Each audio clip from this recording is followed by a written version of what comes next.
হযরতে ওমর আমাদের পূর্বপুরুষ, তিনিও খলিফা ছিলেন নাকি ছিলেন? বলেন বলেন। খলিফার দায়িত্ব ন্যায় বিচার করা। কেমন ন্যায় বিচার করেছিলেন? তার সন্তান আবু শামার বিরুদ্ধে একটা মামলা হয়েছে তার দরবারে। হযরতে ওমর বাড়িতে আসার পরে দেখলেন আবু শামা খাবার খাচ্ছে। ডাক দিয়ে বলে, আবু শামা জলদি খেয়ে নাও, তোমার একটা বিচার আছে। যেই বলেছে ওর খাবার গেছে বন্ধ হয়ে। ডাক দিয়ে বলছে, আব্বা আপনি বিচার করেন, আমার আর খাওয়া লাগবে না। বাবাও যেমন সন্তানও বানিয়েছিল এরকম, আর আমরা বাবাও যেমন সন্তান এরকম 2 নাম্বার। কথা বলা লাগবে। এমন সন্তান দুনিয়ায় রেখে যাচ্ছে, নিজে লাল পানি খেত, আরে বাবা খায়। স্ত্রী জিজ্ঞাসা করছে, খলিফাতুল মুসলিমিন কি হয়েছে? বলে, একজন মেয়ে লোক এসে আমার দরবারে বিচার দিয়েছে, তার নাতিকে নাকি আমার ছেলে ধর্ষণ করেছে। হযরত ওমরের স্ত্রী কথাটা শোনার পরে বিচলিত হয়ে পড়লেন। চিন্তা করলেন, এত স্বাভাবিক মানুষ না, কোরআন দিয়ে আল্লাহর আইন ছাড়া তো বিচার করবে না। সঙ্গে সঙ্গে মিটমাট করার জন্য পেছনের দরজা দিয়ে চেষ্টা তিনিও চালিয়েছিলেন।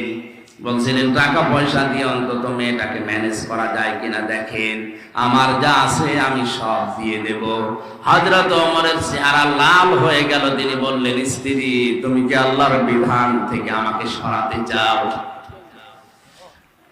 ছেলেকে ডাক দিয়ে বললেন, তোমার বিরুদ্ধে যে অভিযোগটা এটা কি সত্য? বলে, হ্যাঁ, বন্ধুদের পাল্লায় পড়ে নাবিজ খেয়েছিলাম, মাতাল হয়েছিলাম, দিক দাঁড়া ঠিক রাখতে পারি নাই, মস্তিষ্ক বিকৃত হয়ে গিয়েছিল, এই জন্য আমি আবেগে পড়ে কাজটা করে ফেলেছি, দয়া করে আপনি আমারে মাফ করে দেন।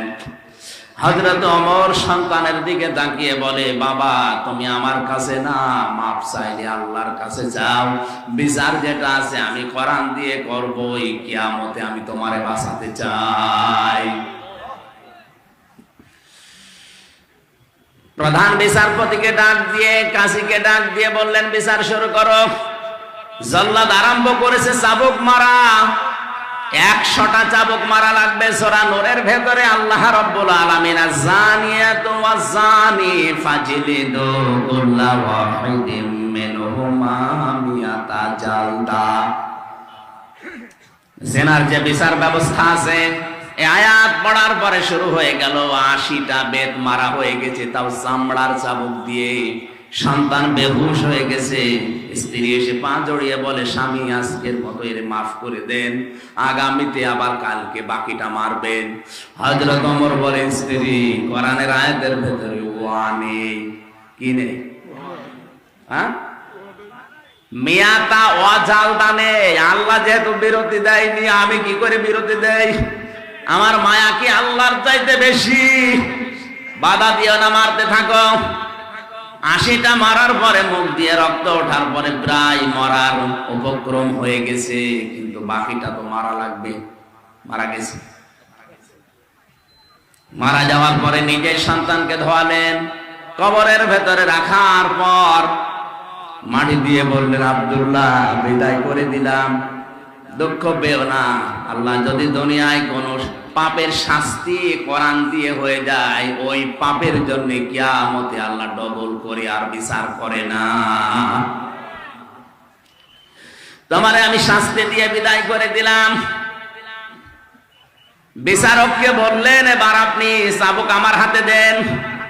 চাবুকটা হাতে নিয়ে কবরের পাশে দাঁড়িয়ে বললেন, আল্লাহ মিয়াতা জালদা দিয়েছে।